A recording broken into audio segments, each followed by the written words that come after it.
सुनी ना। बोला बोला बोला। हमसे है कटिया उटिया ना होई इतना सवेरे। करे अब ना 8 ना बजल तबले तुके घरे जाए के टाइम हो गल। कैसे धान कटाई? जड़वाया पलवा में इतना खटाई बात सुना हो बलम भाग जाएंगे। समझ में आवत हो? खूब समझ में आवत तो तयूं दिया में भले।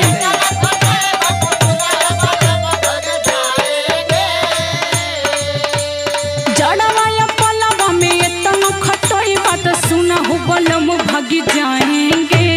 ससुरा लौट के ना आएंगे, नैहर में धान कटवाएंगे।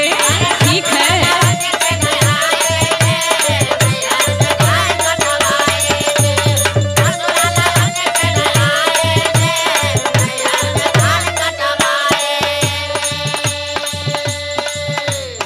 अरे पगली खटाई तो खियाई भी न, तनिको देह पर असर ना पर दे। दिन भर खेतवा में संग संग धनिया भल ही तुमको खटाएंगे।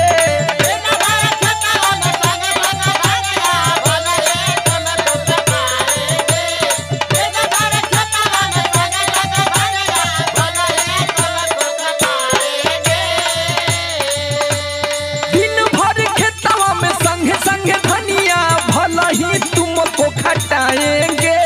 रतिया के गरम गरम मछली के जूसा रोटिया में बोर के खिलाएंगे। ओके।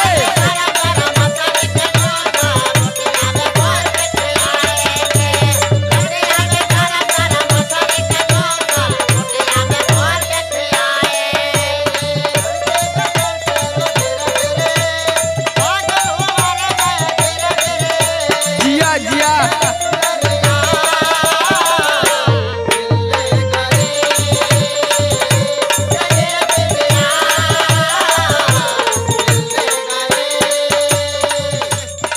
देखा दिखावा।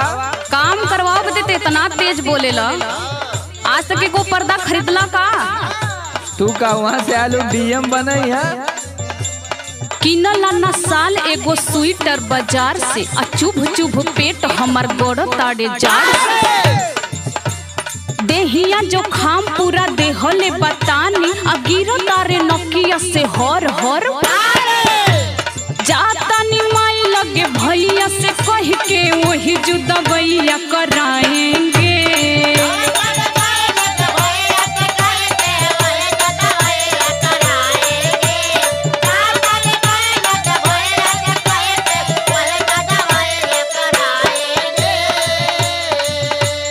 जाता नी माई लगे भैया से कह के वही जुदा भैया कराएंगे। ससुरा लौट के ना आएंगे, नैहर में धान कटवाएंगे। ठीक है।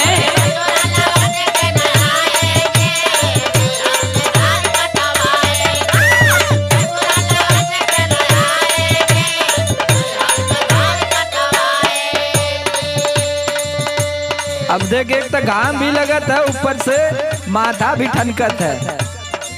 तो ज्यादा दिमाग खराब कर भी न।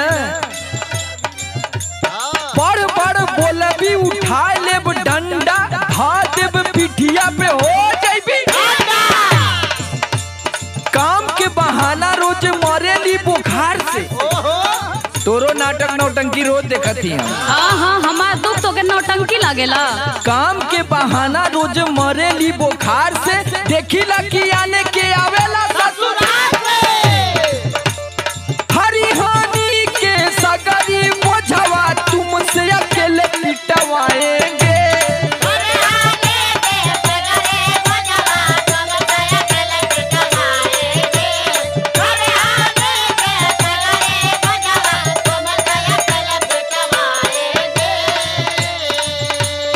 हरिहानी के सगरी बोझवा तुमसे अकेले पिटवाएंगे।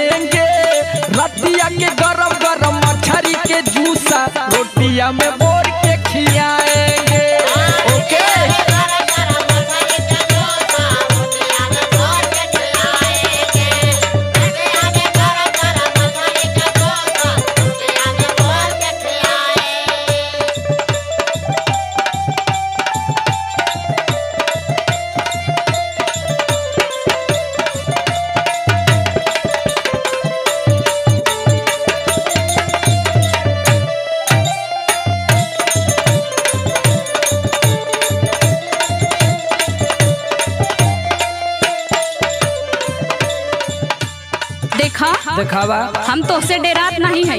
काम बकाऊ है। हाँ, तू कहा था हम कटिया कर ली, तू कहा था हम रोपनी कर ली। अरे कबो कैले रह तब न करब। अरे हम जानत थे कि तू वहाँ संगमरमर पे रहत रहली।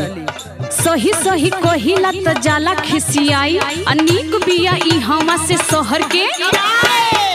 तो का चल जाई बम्बई, हम फूल माला बेची राकेश यादव मतीन। अरे एकदम जाके बेचत रह तू।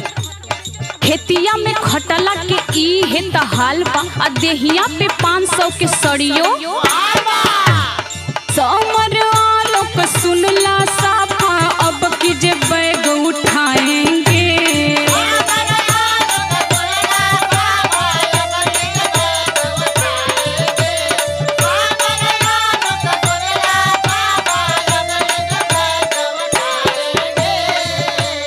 समर लोग सुनला साफा, अब की जे बैग उठा